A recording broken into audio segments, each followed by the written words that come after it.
আমি মুসলিম চিররণবীর, আমি পহিলা বৈশাখের মুখের লাথি মারি, আমি মুসলিম, আমি এই দেশে বসবাস করি। আমি 31 নাইট ইংরেজি বছরের প্রথম দিবস মানবো কেন? আমি কি ইহুদির বাচ্চা? আমি কি খ্রিস্টানের বাচ্চা? আমি এই ইংরেজি মাসের প্রথম দিনের মুখে লাথি মারি, আমি এই ইংরেজি মাসের প্রথম দিনকে মুখে লাথি মারি। তুমি কার পুরুষ? তুমি কার পুরুষের বাচ্চা?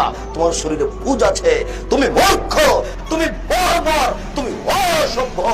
যত যুবক যুবতী এইসব দিবস মানে, যারা পান্তা ভাত নিয়ে গিয়ে বট গাছের নিচে ইলিশ মাছ দিয়ে খায়, এবং যারা একে মানে, যাকে এরা হিসাব করে, যত নেতা, যত নেত্রী, যত ছাত্রী, যত ছাত্র, যত শিক্ষক, যত শিক্ষিকা, এরা সবাই বন্য, এরা সবাই বর্বর, এরা সবাই অসভ্য।